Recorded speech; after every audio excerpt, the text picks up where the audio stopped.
Alerta, ya se practica el vientre de alquiler en Cuba. Nos dicen algunos medios, incluso algunos alternativos. Leemos además una supuesta noticia de impacto, y es que un cantante español famoso estaría a punto de ser padre de un bebé gestado por una mujer cubana.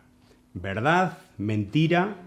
Estamos al habla con Yamila González Ferrer. Ella es diputada, feminista cubana, miembro de la comisión que redactó el Código de las Familias de Cuba, para intentar dar un poco de luz sobre todo este asunto. Yamila, en el Código de las Familias de Cuba se ha incluido la llamada gestación solidaria. ¿Es lo mismo la gestación solidaria que el llamado vientre de alquiler? ¿Tienen algo que ver o no tienen absolutamente nada que ver? Muchas gracias por la oportunidad de hablar sobre este tema, un tema que se ha no solo manipulado, sino mal comprendido. Es un tema además que ha sido de mucho debate y que en sí mismo es un tema controvertido. Entonces sí, efectivamente, el Código de las Familias, en el título que regula las fuentes de filiación dentro de la filiación asistida, regula en su sección cuarta la gestación solidaria. Y primero que todo quiero señalar el tema del título, es decir, gestación solidaria. No estamos hablando de maternidad subrogada, de gestación subrogada y mucho menos de vientre de alquiler. Es decir, es muy particular la estructura, los elementos que tiene esta figura dentro del Código de las Familias que la aleja de todas estas otras.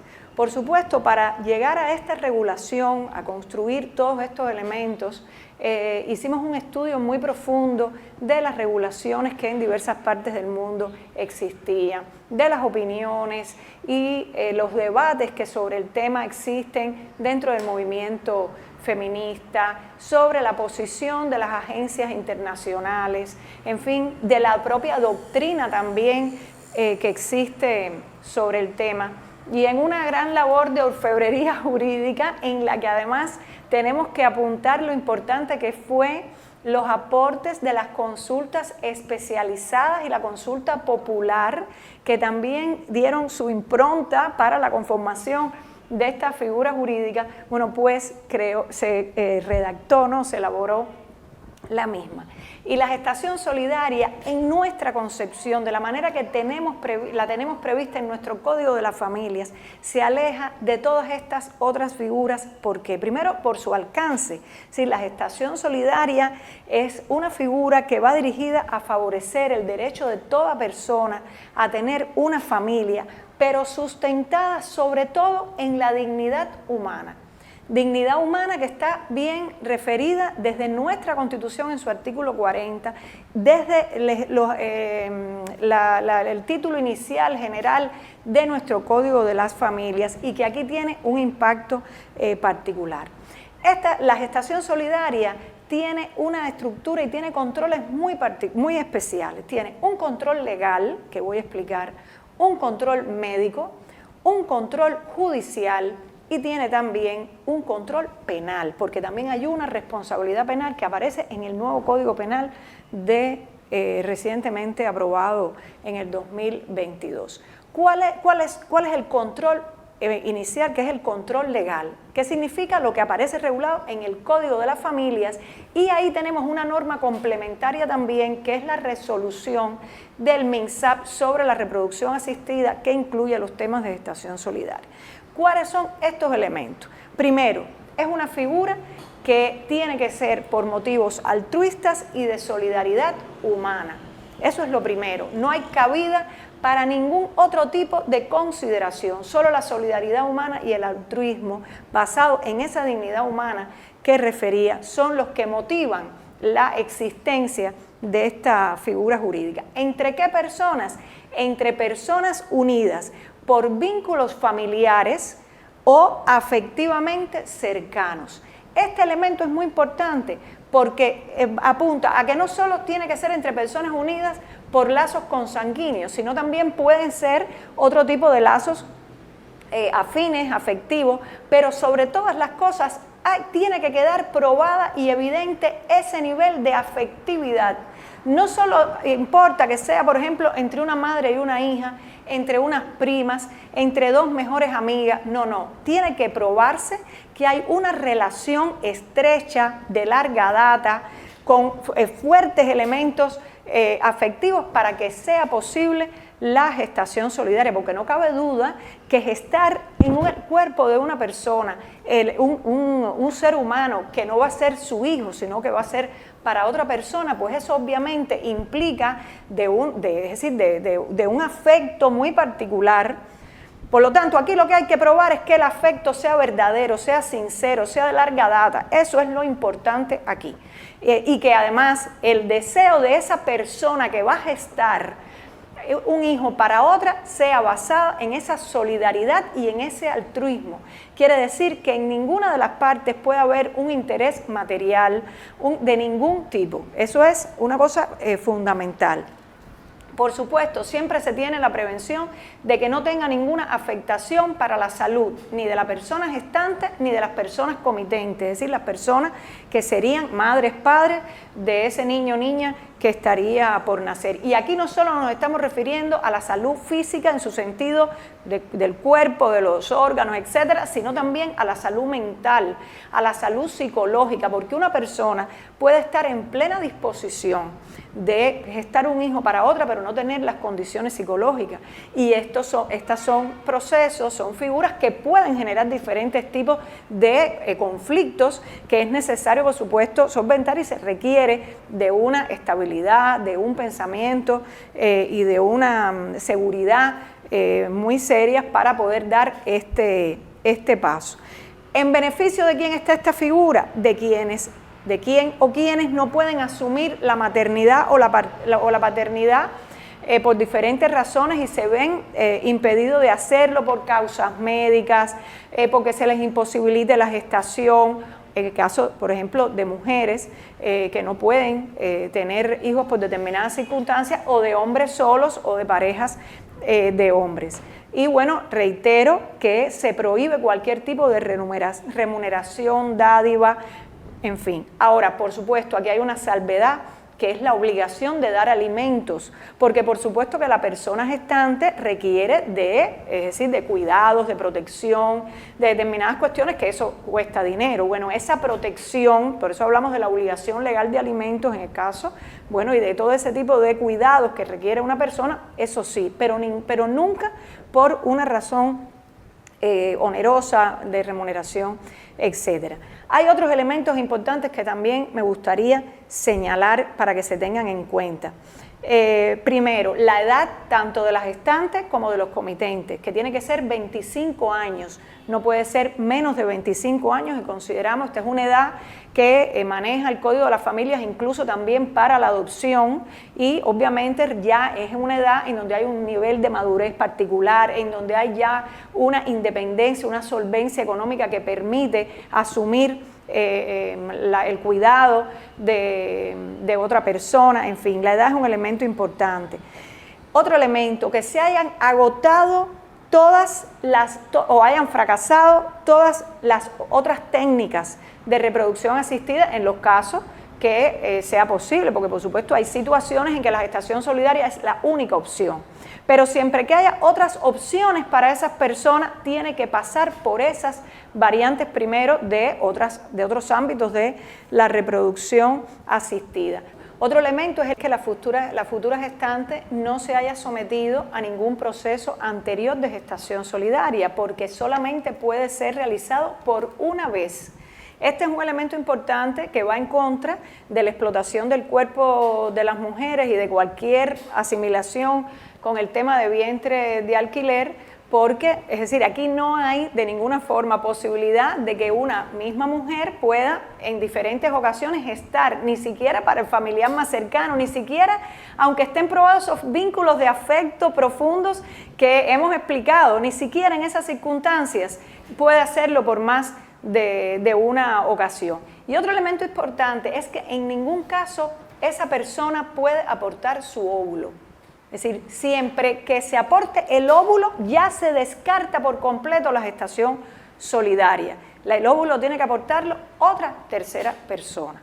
Bien, entonces un elemento importante que quería señalar es que siempre me refiero a personas gestantes, porque ampliamos el diapasón a que no solo puede ser una mujer gestante, puede ser que estemos en presencia de un hombre trans que tenga sus órganos reproductores femeninos y que desee hacer, es decir, gestar para un familiar, para, en fin, siempre que se den todos estos elementos podrá hacerlo en igualdad de condiciones. Estos son los elementos y el control legal. ¿Cuál es el control médico? Bueno, justamente el que apunta a ver las condiciones médicas que tienen estas personas, su salud integral, repito, psicológica, física, de todo tipo, tanto de la persona gestante como de las personas comitentes. Un elemento importante que aparece en la resolución 1151 de 2022 de la reproducción asistida, que es una de las normas complementarias del Código de las Familias para este tema de la filiación asistida, y es todo lo que refiere a esta resolución en materia de gestación solidaria, sobre los cuidados de la salud de estas personas, sobre el respeto a la interrupción voluntaria del embarazo de la persona gestante, porque incluso cuando se han cumplido todos los requisitos, si esa persona quiere interrumpir su embarazo, puede hacerlo, y eso es muy importante.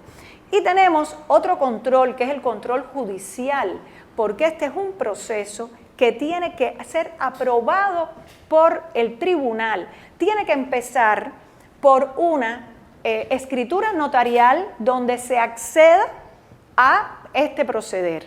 Pero para iniciar el proceder, es decir, para que esa persona pueda gestar, para que se pueda hacer la transferencia de gametos, se pueda, fecundar el óvulo con el espermatozoide, todas esas cosas, tiene primero que pasar por la aprobación del tribunal. ¿Qué va a hacer el tribunal? Homologar ese consentimiento que han dado todas las partes. El tribunal va a evaluar que todos los controles médicos y legales estén perfectamente cumplidos, y solo en ese caso puede ser, puede darse paso a la gestación y a todo el proceder de la gestación solidaria. Es decir, que son controles muy estrictos, y hay un elemento importante que quiero decir aquí, y es que en nuestro país, y eso a veces no se conoce en el mundo, en nuestro país la salud pública es estatal, es decir, es parte del sistema, es decir, los servicios de reproducción asistida en Cuba son parte del sistema de salud cubano. No hay clínicas privadas, porque hay muchas personas que te dicen, pero ¿cómo tú controlas eso? ¿Cómo tú logras? Bueno, en primer lugar, si no se cumplen esos requisitos, no hay posibilidad de que una persona dé a luz un hijo y que entonces pueda derivarse a que sean otros los padres, ¿bien? Porque sencillamente no se han dado los trámites que están aprobados, no hay una escritura notarial, no hay todo un proceder médico, no hay una aprobación del tribunal, por lo tanto no es posible de ninguna manera. Y digo más, hay un control penal, porque bueno, puede haber un fallo, puede haber algo que se escape y que ocurra porque haya algún tipo de corrupción, por lo que pueda ocurrir, que bueno, aquí artículo 354 del Código Penal cubano, que incorpora el delito de actos contra la actividad reproductiva humana. Y este artículo 354 expresa que incurre en sanción de privación de libertad de 2 a 5 años quien practique reproducción asistida en una mujer sin su consentimiento, quien tratándose de un caso que requiera la autorización judicial previa, como es el caso de la gestación solidaria, lleve a cabo la reproducción asistida a una mujer sin cumplir este requisito. Y en fin, ahí siguen otros aspectos que, bueno, de la filiación asistida en sentido general. Pero fíjense cómo está penado por la ley este tipo de acto. Fíjense que el apartado 3 incurre en sanción de privación de libertad de 6 meses a 2 años quien promueva o gestione que una mujer se preste para procrear en favor de otra persona a cambio de algún tipo de remuneración, beneficio o dádiva para ella o para un tercero, Y cuarto apartado, incurre en privación de libertad de 6 meses a 1 año la mujer que se preste para procrear en favor de otra persona a cambio de algún tipo de remuneración, beneficio o dádiva en favor de ella o de un tercero. Es decir, que está ubicado en todas las variantes que pudieran estar ocurriendo. Hay algunos sectores de izquierda y feministas en Europa, por ejemplo, que muestran su rechazo a la figura de la gestación solidaria aprobada en Cuba. Dicen que, incluso con todas las garantías legales, significa también explotación del cuerpo de las mujeres. ¿Qué dirías sobre esto? Para llegar a incorporar esta figura en el Código de la Familia se hizo un profundo estudio doctrinal, jurídico, jurisprudencial y de profundos debates que sobre este tema hay en el mundo y particularmente en el movimiento feminista. Sabemos que es un tema muy controvertido. Sabemos que es un tema muy controvertido porque en el mundo sus formas de expresión, la manera en que se explota el cuerpo de las mujeres, en que se da la trata de niños a partir de estas figuras del vientre de alquiler, son muy deleznables, eso no cabe la menor duda. Pero la manera en que la hemos regulado en Cuba nos parece que blinda cualquier posibilidad de este tipo. Repito, es la figura de mayores limitaciones en el Código Penal, en el Código de las Familias. Es la figura con más elementos, con más requisitos para ser utilizada, con ese control legal, con ese control médico, con ese control judicial, con esa respuesta penal. Y nosotros pensamos que evita totalmente la explotación del cuerpo de las mujeres y además porque partimos, repito, del altruismo y de la solidaridad. Se trata de que esa persona desea, por solidaridad y altruismo, por amor, por afecto, contribuir a que otra persona pueda tener una hija o hijo. También es muy controvertido en los debates doctrinales ese derecho a tener un hijo. Se cuestiona, ¿existe el derecho a tener un hijo? Es cierto, y bueno, pudiéramos estar debatiendo de eso muchísimo, pero la manera, repito, en que lo hemos concebido es muy protectora, blinda toda posibilidad de cualquier acto ilícito, de cualquier acto de explotación contra las mujeres, además sustentado, repito, en las condiciones, en las circunstancias, en el contexto cubano que es muy particular, donde tenemos una salud pública, o sea, universal, gratuita, bajo un control muy estricto, donde todos los centros de salud tienen sus controles también estatales, en fin, es prácticamente imposible que ocurra un hecho de estos y parto, repito, de ese derecho que tiene una persona, y en este caso las mujeres, a decidir por solidaridad brindar su cuerpo y gestar un hijo para que otra persona pueda tenerlo. Aquí hay cuestiones que dicen, bueno, pero el vínculo que se genera entre ese ser que se está formando y esa persona que lo está gestando, es cierto. Hay un vínculo, pero aquí si partimos de que para que se dé la figura tiene que haber un vínculo afectivo profundo con quienes van a ser los padres o madres de ese niño o niña, no estamos hablando de que esta persona que ha gestado va a romper totalmente el vínculo, va a ser una persona cercana, ya sea por ser familia consanguínea, por ser amigo, en fin, va a ser una persona cercana que va a entrar entre esos afectos familiares y en la que va a ser parte de esa felicidad de haber dado a la vida un niño o niña que va a ser para un ser cercano y también de gran afecto. Es decir, que aquí estamos, repito, basándonos en esas relaciones de afecto, en esas relaciones solidarias que son válidas en las familias, son válidas y no, al menos en nuestro criterio, no, eso no apunta de ninguna manera a la explotación del cuerpo de las mujeres. Yamila, te leo un titular. Cantante español VIP y su novio tienen a su hijo Xavier por vientre de alquiler en Cuba. Y continúo. Es una práctica ilegal en España, pero permitida en otros países como Estados Unidos o Cuba. Primero, ¿hay algo de verdad en esto que acabo de leer? Y segundo, quería preguntarte, ¿qué es lo que realmente puede ocurrir en este caso? De la lectura de esta noticia realmente no se puede deducir de ninguna manera que haya un caso de gestación solidaria. Y no digo de vientre de alquiler, porque el vientre de alquiler está totalmente descartado a partir de lo que he explicado, sus elementos conformativos, en fin, de todo. No es posible vientre de alquiler en Cuba. Ahora puede darse una gestación solidaria, pero de esa noticia no se puede deducir. Para empezar, porque aquí estamos hablando de una mujer que ha puesto su óvulo. Es decir, ya hay un elemento que totalmente queda descartado de la gestación solidaria en nuestro país, que no es posible aportar el óvulo. Aquí se pudieran dar otras cuestiones, porque si partimos, porque fíjense un elemento importante que expresa el Código de las Familias.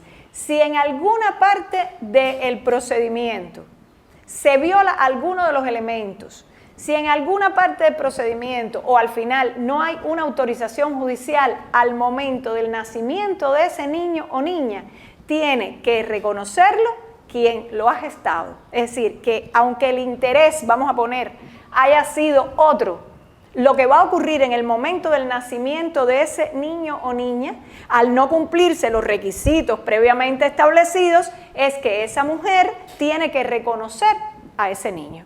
Eso es un elemento. Ahora, pudieran darse otras variantes. Una variante, que ella no desee reconocer a ese hijo o hija. Puede pasar. Hay una probabilidad dentro del Código de las Familias, que es la entrega de ese niño o niña al momento del nacimiento, y con todo un procedimiento también establecido se le hace entrega a la institución de salud, la que a su vez lo lleva a la institución de educación, que es donde están los hogares para niños sin amparo filial, y ese bebé va a permanecer 6 meses, 180 días en ese hogar, y a partir del consentimiento que esa madre pudo haber dado en el momento, porque por supuesto esto también tiene todo un procedimiento, un consentimiento informado, donde esa progenitora va a acceder por voluntad propia, porque no quiere criar ese niño, a que ese hijo sea dado en adopción. Bueno, se va a entregar a la institución de salud, esta a la institución de educación, y a los 180 días, si esta persona no se ha arrepentido de esa entrega, entonces comienza el camino de dar en adopción ese niño, pero no a una persona determinada. No podrían ser incluso esta pareja, sino a partir de todo lo que el sistema de educación tiene concebido para esto, porque en Cuba hay una gran cantidad de personas y de parejas que desean adoptar y que no han podido hacerlo porque realmente no hay suficientes niños en condiciones de ser adoptados. Entonces, por esa vía de que esa mujer no quisiera reconocer ese hijo, no quisiera aceptar esa filiación, bueno, pues puede darse, si a los 180 días ella no se arrepiente de esa decisión, el niño puede ser dado en adopción. Pudiera ser también que esa mujer reconozca a ese hijo y quisiera darlo en adopción a esta pareja. Puede pasar, que es el caso de la adopción directa, pero ese es un procedimiento también de jurisdicción voluntaria ante el tribunal. Y es el tribunal el que autoriza esa adopción a partir de los requisitos que se exigen para la adopción, enmarcado principalmente en el interés superior del niño. Es decir, que las dos variantes para adoptar que tuviera este caso serían una de esas dos. Y hay una tercera variante, que es la multiparentalidad. ¿Qué quiere decir esto? Que esta mujer reconozca a ese niño, pero también esta pareja pase a ser parte de esa relación filiatoria. Pero ella siempre tendría que reconocer ese hijo. Estaríamos hablando de una relación multiparental de una mamá con 2 papás. Bien, pero también, repito, eso sería en el momento del nacimiento en que los 3 pueden asumir esa maternidad y esas paternidades. Repito, en ningún caso se puede deducir de esta noticia que estamos ante una situación de gestación solidaria, y me parece que el hecho de que haya un titular o que haya un interés de esas personas de que así sea, no significa de ninguna manera que lo vaya a hacer en la realidad. Hay quienes en las redes sociales exponen esta supuesta noticia que hemos analizado como la consecuencia de que en Cuba se haya legalizado la gestación solidaria, que habría abierto el camino al vientre de alquiler, sea legal o ilegal. Pero realmente, ¿tiene algo que ver una cosa con la otra? La regulación de la gestación solidaria en Cuba, tal cual está concebida, como les he explicado, no da cabida al vientre de alquiler. En los casos que se pueda cometer algún delito, alguna violación, alguna ilegalidad, va a tener una respuesta penal inmediata, porque no tiene ninguna posibilidad de seguir adelante. Ninguna posibilidad de seguir adelante porque hay controles muy estrictos institucionales en el sistema de salud pública, en el sistema jurídico en sentido general y judicial en sentido particular. Es decir, hay muy pocos resquicios y esos resquicios, si ocurren, van a tener una respuesta penal. Es decir, no hay una permisividad hacia este tipo de comportamientos, hacia ese tipo de delitos. No hay una permisividad hacia la explotación del cuerpo de las mujeres ni hacia la trata de niños y niñas, de ninguna manera. De manera muy consciente la hemos regulado con todas las restricciones que tiene, precisamente para hacerla muy excepcional. Muy excepcional. Ese ha sido el sentir de esta figura y dar la posibilidad por solidaridad y altruismo de que puedan darse en determinados casos excepcionales y perfectamente comprobados de esa relación afectiva esta gestación solidaria. Entonces, realmente pienso que no hay cabida en las condiciones de nuestro país, en el contexto cubano y en la manera en que trabajamos estos temas en nuestro país, no hay cabida para el vientre de alquiler ni la explotación del cuerpo de las mujeres. Pero además hay otra cosa, que si nosotros no hubiéramos regulado esta figura, eso no iba a impedir que fuera de Cuba se dieran estos casos y vinieran porque aquí se puede pueden venir madres o padres con hijos a querer inscribir sus hijos como cubanos en Cuba. Y si nosotros cerramos esa posibilidad, ¿cómo comprobamos lo que ocurre fuera de Cuba cuando sabemos que sí hay casos terribles de explotación del cuerpo de las mujeres y de trata de niños? Aquí estamos dando la posibilidad que bajo nuestros controles, bajo nuestras condiciones y bajo nuestras regulaciones, pues sencillamente llevar adelante esta figura para que haya familias que tengan estas condiciones que puedan hacerlo de manera excepcional. Es lo que pensamos con todo respeto, sabemos toda la discusión que hay en el mundo sobre esto, pero lo hemos hecho con mucha conciencia, con mucha responsabilidad y hemos elaborado y apertrechado y blindado todas las protecciones posibles para que no dé cabida de ninguna manera a la explotación del cuerpo de las mujeres. Bueno, pues muchísimas gracias por tus explicaciones, Yamila González Ferrer, miembro de la comisión redactora del Código de las Familias y diputada cubana. Bueno, para mí es una posibilidad, es decir, es una oportunidad de poder contribuir a divulgar la realidad de Cuba, la realidad jurídica de Cuba y que se conozca cómo implementamos este Código de las Familias que fue aprobado después de una consulta popular, después de un referendo y que realmente de lo que se trata es dar todas las posibilidades para que todas las personas y todas las familias puedan desarrollarse plenamente y ser felices. A mí me gustaría decirle a nuestras compañeras de la izquierda del mundo, de los movimientos feministas, que están interesadas en la realidad cubana, que han mostrado su solidaridad de muchas maneras con nuestro país, que estamos abiertas al debate, a la discusión, al intercambio sobre estos temas que sabemos que son muy controvertidos y que tienen muchas miradas diferentes dentro del movimiento feminista, dentro de los movimientos de izquierda, pero sí me gustaría que siempre, no solo ante noticias de este tipo que claramente están malintencionadas y que lo que pretenden es destruir la imagen de nuestro proyecto social a partir de las nuevas regulaciones, en este caso del Código de la familia, pero bueno, que siempre tratemos de buscar la información en las fuentes cubanas, en nuestros espacios noticiosos, en diferentes sitios donde se puede no solo conocer el contenido del Código de la Familia, sino también algunos artículos de reflexión sobre los mismos, pero además desde nuestras organizaciones, la Federación de Mujeres Cubanas, la Unión Nacional de Juristas de Cuba, nuestras sociedades científicas, estamos en el mejor interés de ampliar estos debates con ustedes, que yo creo que son muy útiles y que nos enriquecen mutuamente, porque también en bases de respeto podemos intercambiar sobre muchas posiciones y criterios que tenemos, aunque sean diferentes.